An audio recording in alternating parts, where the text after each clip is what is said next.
Welcome to the Celebrity Estates Wills of the Rich and Famous podcast. In this podcast, we break down high-profile celebrity estate planning cases for advisors and their clients. Most celebrity estate catastrophes are based on the same issues that everyday people face, just with the volume turned up. Our goal is to identify and extract the individual estate planning issues that lie at the heart of each story. We then discuss what advisors should expect and how to avoid common pitfalls. Hosted by WealthManagement.com Senior Editor David Lenok.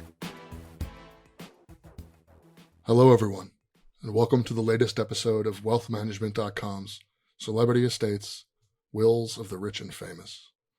For anyone new to the podcast, in each installment, myself and a guest take on a different celebrity estate and attempt to extract some key lessons that planners can apply to their more traditional clients. The idea being that celebrity estate planning stories, although often ridiculous in their details, generally have at their cores very basic issues that can just as easily apply to non-famous or fabulously wealthy clients. To learn more about estate planning and how you can better serve your clients, visit wealthmanagement.com/trusts-estates. Our monthly journal features tax law updates, wealth planning, retirement planning, and much more written by thought leaders in the industry. That's wealthmanagement.com/trusts-estates. Our guest this week is Noah Rosenfarb. Noah is a third-generation CPA and founder of Freedom Family Office. He works to help entrepreneurs produce predictable income, build their legacy, and create their ideal lives. He's written 4 books, taken a company he founded public, sold 8 companies, and completed over 45 real estate investments, valued at over $700 million. Thanks so much for joining us, Noah. With pleasure. Glad to be here. And our celebrity subject today is Bob Marley.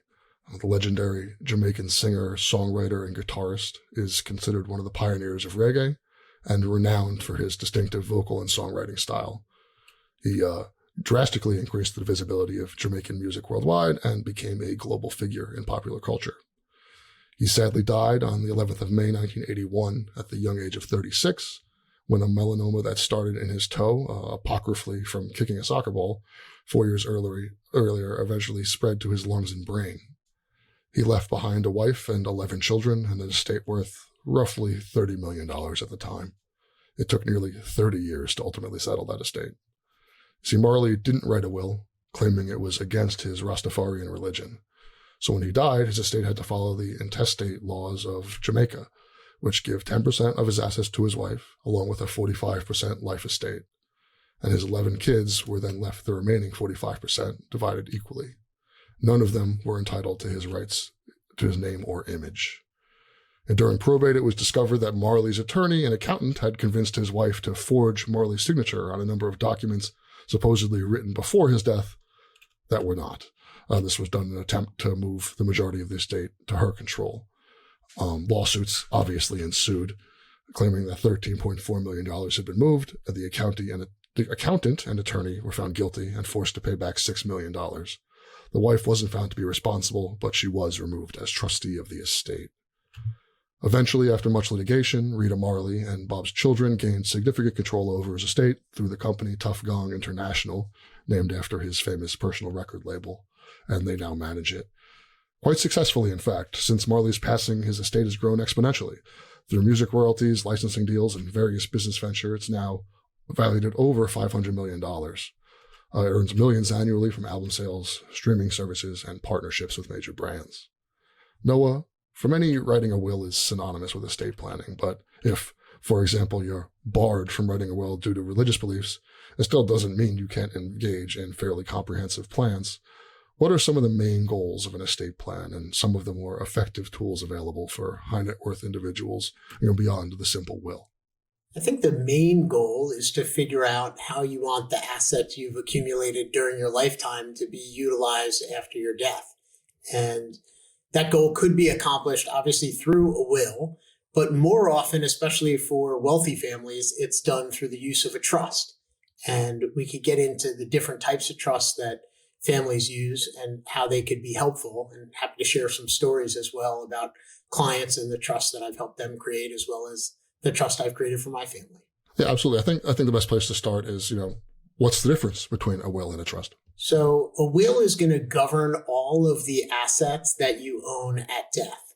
whereas a trust is going to govern all of the assets that are owned by that trust, which typically would be funded prior to your death, or potentially your will may have within it testamentary trusts, which are created at your death. So you can have a trust without a will, you can have a will without a trust, and you can also have a will that includes a trust that would be created after your death. Yeah. So in short, a trust requires not only the drafting, but also the proactive action of sort of putting actually funding it with whatever items you want protected. And that's probably the biggest missed post-estate planning error for individuals is they go to an estate planning attorney.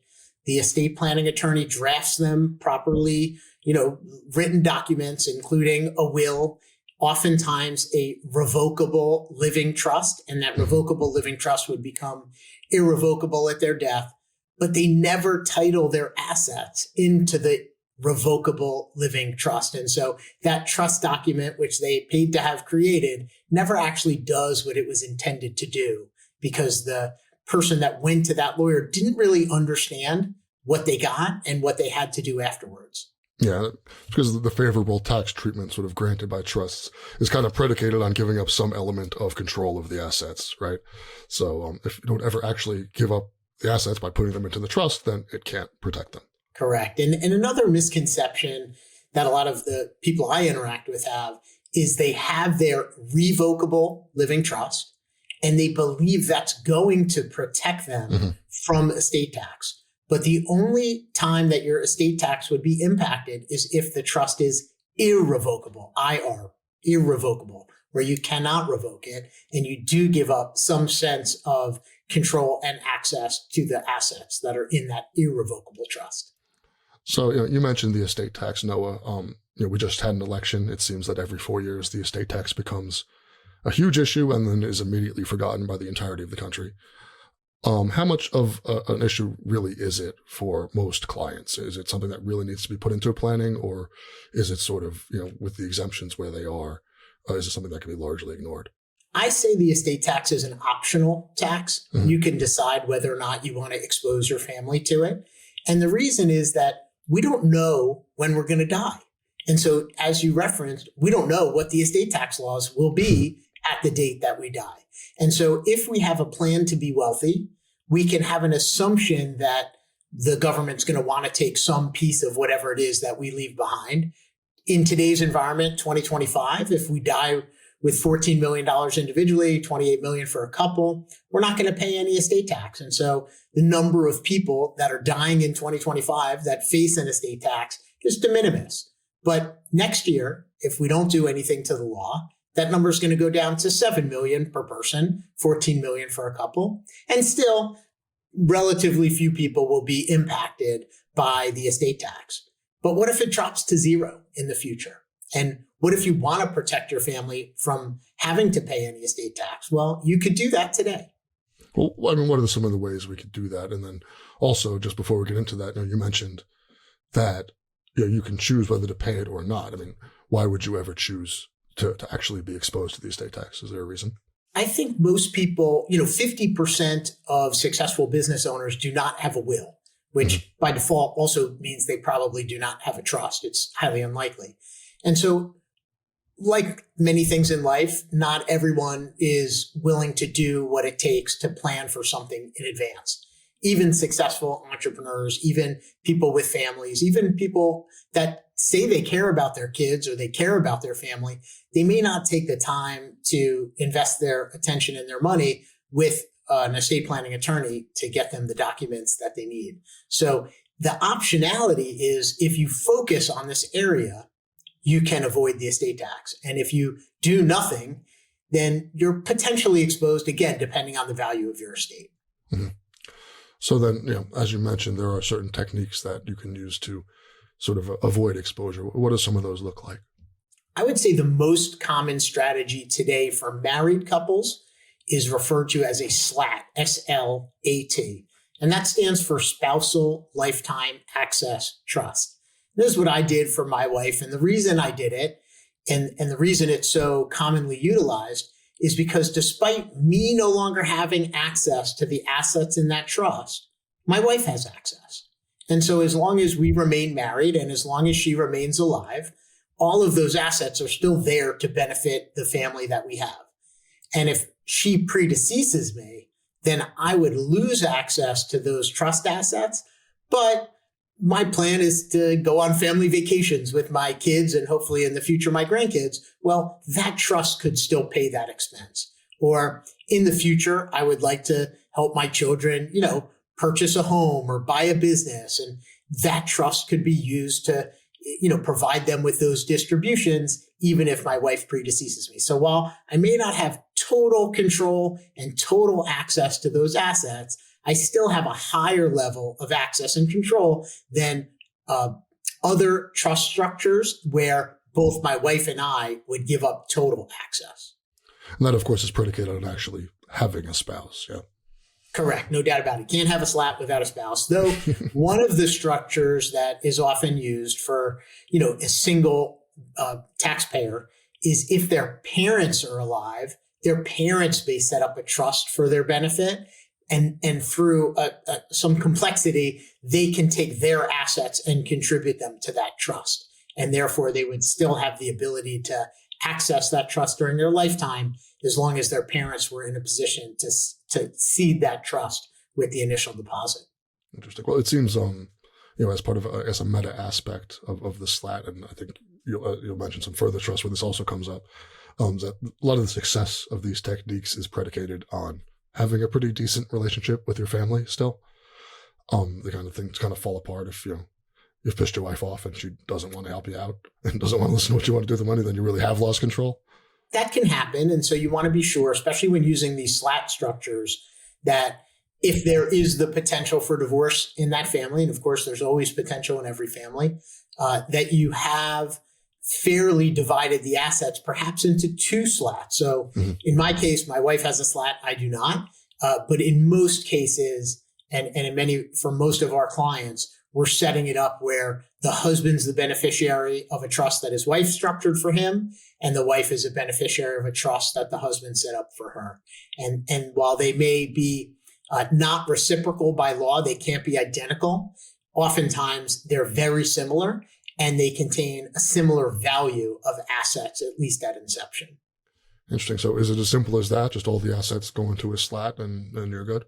Essentially, typically you're dividing assets, and sometimes it makes more sense from a logistics standpoint for, let's say, this private equity interest in a fund to go into one trust as opposed to trying to divide it in two. And if you have a portfolio of stocks and bonds, it might be easier to split that into or cash accounts. But when there's a privately held business interest, which is often the case for entrepreneurs and high net worth people, they have business interests. They may divide them in two. And there's, creative and unique ways to structure things so that you could actually get maybe even $40 million worth of business assets into two trusts that would still fall under today's exemption amount of $28 million.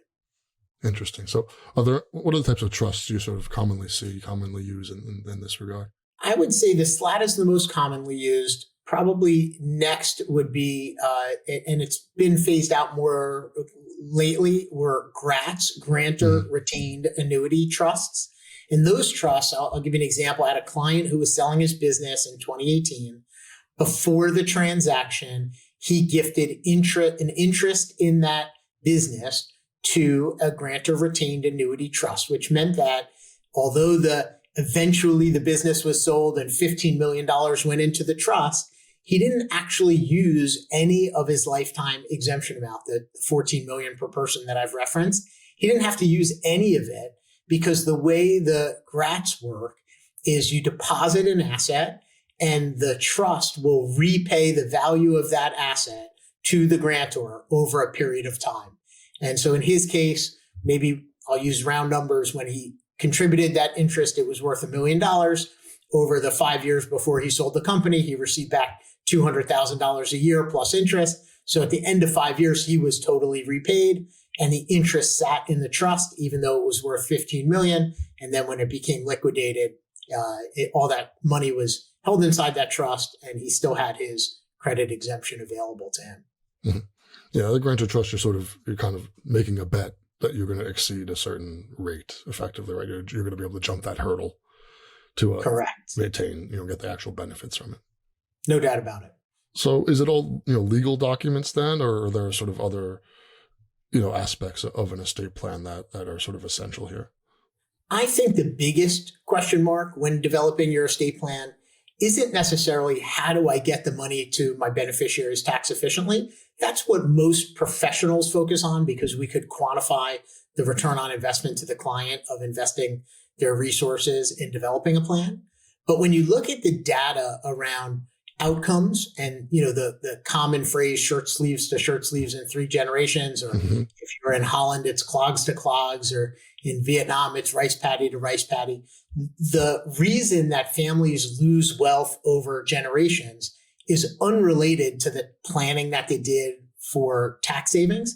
It's typically the result of a lack of communication and a lack of trust among family members. So what I say is most important to focus on is the education and training of your beneficiaries to be responsible for what you're leaving behind, and the governance and systems and structures that you leave so that they can effectively communicate together and avoid the loss of assets to disputes among family members. So, ironically, even though we're talking about trust as a legal document, the real danger is actually trust amongst the family and the various generations themselves. No doubt about it. And, in my former business and my father's profession, he's been a forensic accountant for 45 years.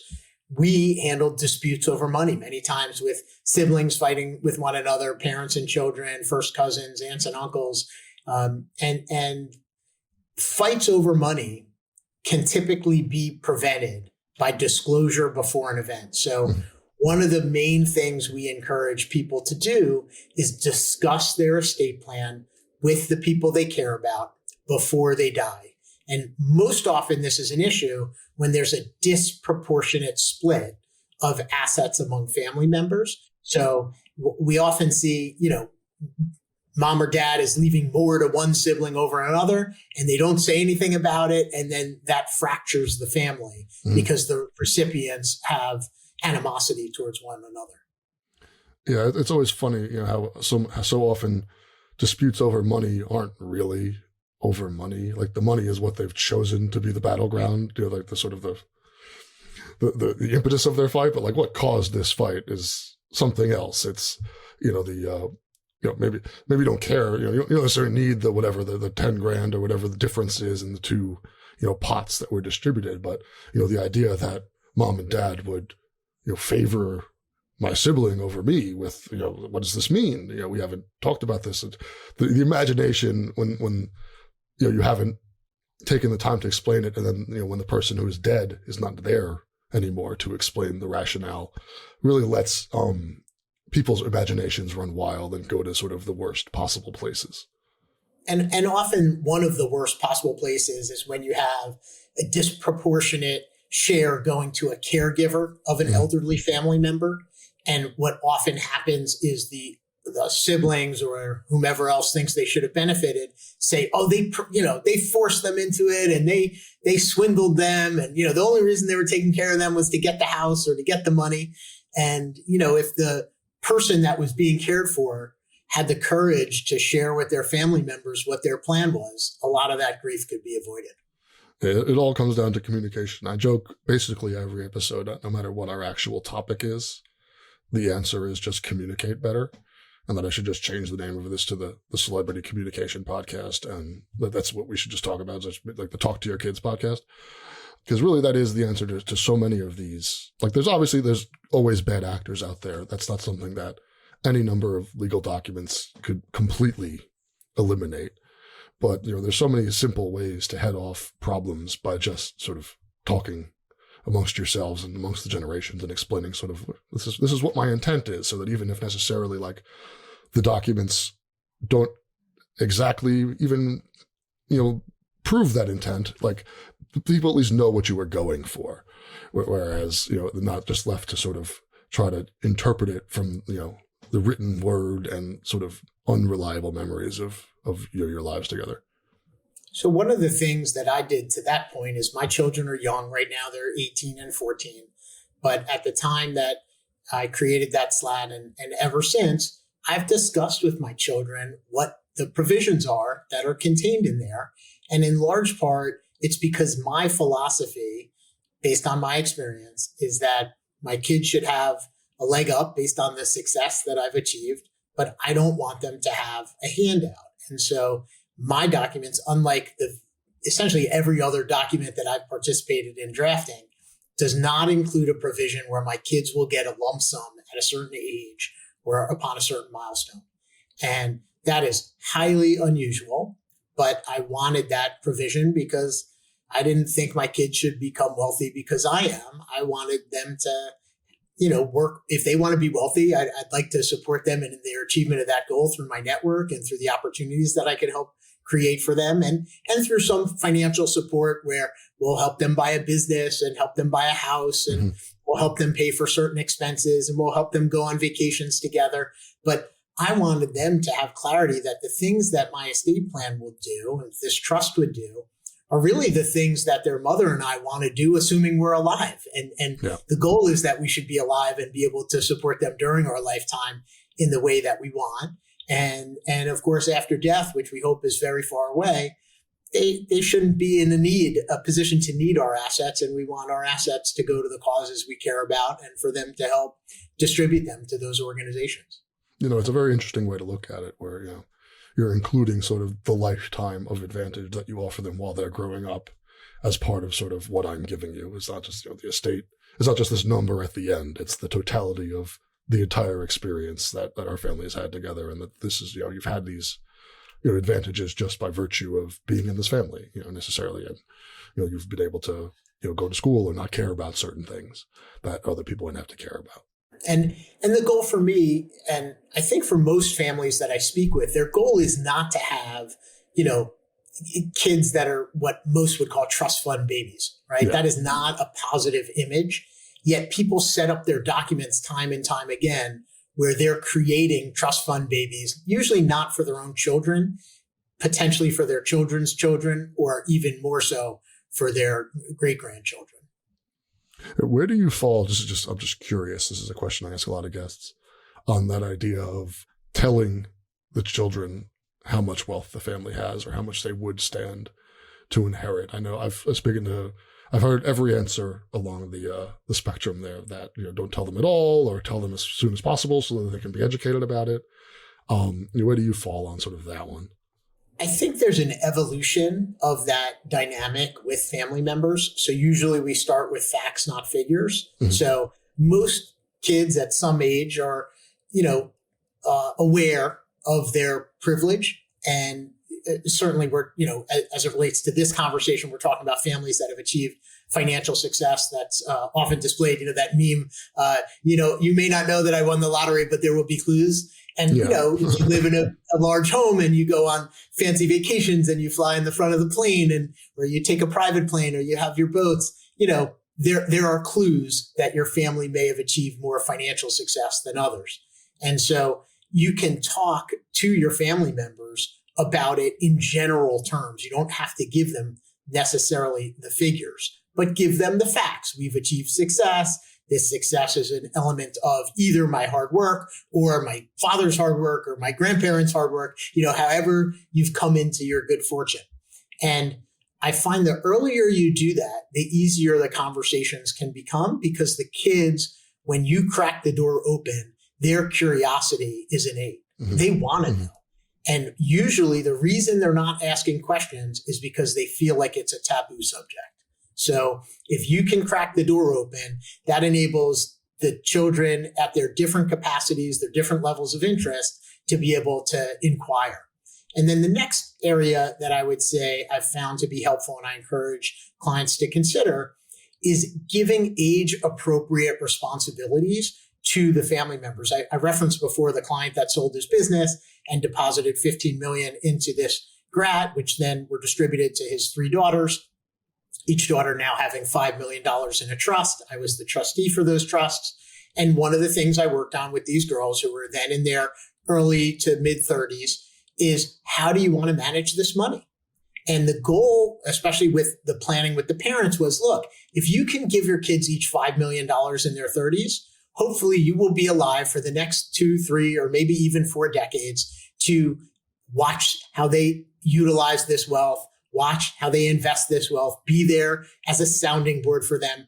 And then when you eventually pass away and they're likely to receive a much larger sum, you'll know and have confidence that not only can they handle the responsibility, but you've been able to see the proof in the pudding. You've seen how they've handled the responsibility of becoming multimillionaires at a young age through assets that they didn't create themselves. Mm-hmm.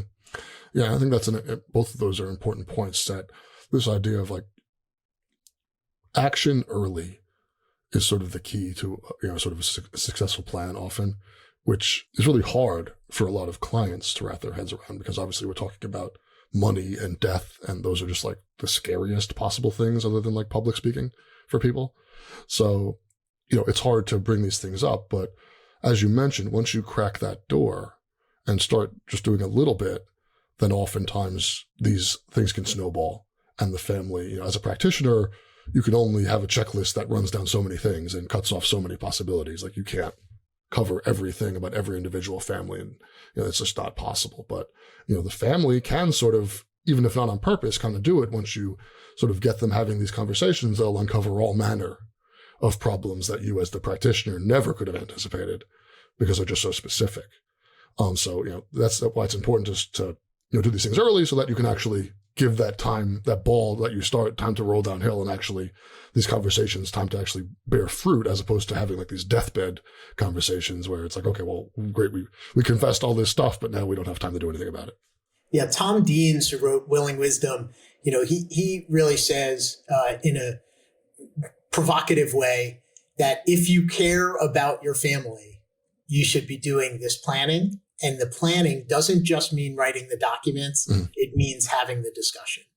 And I think if you consider yourself someone that cares about your family, I would hope that you'd invest the time, effort, and energy to speak with them about your plans and remove some of the taboo associated with your own estate plan and with your own goals and objectives, and share it openly. It's something that hopefully you can be proud of, what you've structured, as opposed to feeling insecure and not wanting to share it. We're coming towards the end of our time, but when we were discussing off camera a little earlier, one of the things that you mentioned to me that really sort of struck my interest, because it's not really a tack that we often take on this show, is that estate planning isn't for everyone. And you mind sort of expanding on that idea? So some people don't have any assets of value, and as a result, investing in an estate plan may not make much sense. I also think that sometimes you don't necessarily need a will of significance if you like the way your state is going to distribute things. You mentioned in Bob Marley's case, he died intestate without a will.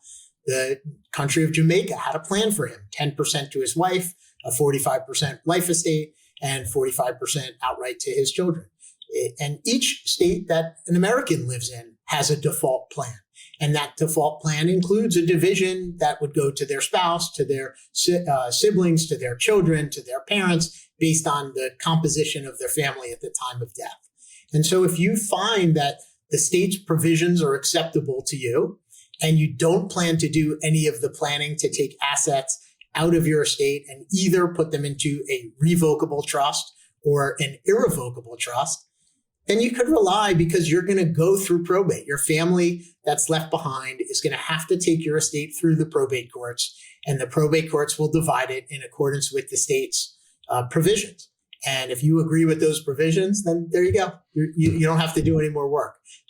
Again, I wouldn't encourage people to do that. I think it's much better to set your own strategy for how you want things divided, and even more importantly, to figure out if you want to avoid probate for certain or all of your assets. And therefore, you can have privacy, you can have more control, but not everybody's going to invest. And so the only caution, if you're not going to do the planning, is maybe just ask Google, what are my state's laws if I die without a will? And see if it kind of fits with your plan. That's where we're at. Just put it into Chat GPT and see what he says about it. But yeah, I mean, probate, for lack of, time to really expand on, is just kind of a pain in the butt for most people that most people would rather avoid. But I mean, if you're just doing the math of, well, I consider the planning to be more of a pain in the butt than I think the probate's going to be, then, well, okay. If you're okay with the outcome, then so be it. Better to do it eyes wide open than eyes wide shut. Well, that's about all the time we have. I'd love to thank Noah Rosenfarb for coming on and being a great guest and sort of, explaining a sort of wider variety of sort of concepts here just about general estate planning. Thanks so much for coming on, Noah. With pleasure. And for any of your listeners that would have an interest in taking a look at my family trust's incentive language, again, I mentioned I have quite a unique estate plan. It's something that I open source and share publicly. Just send me an email, noah@wealthrive.com. That's noah@wealthrive.com. And for all our listeners, I'll see you, or I guess you'll hear me, on the next episode of Celebrity Estates, Wills of the Rich and Famous. Thank you for listening to the Celebrity Estates Wills of the Rich and Famous podcast. Click the subscribe button below to become notified when new episodes become available. The information covered and posted represents the views and opinions of the guest and does not necessarily represent the views or opinions of Informa WealthManagement.com. The content has been made available for informational and educational purposes only. The content is not intended to be a substitute for professional investing advice. Always seek the advice of your financial advisor or other qualified financial service provider with any questions you may have regarding your investment planning.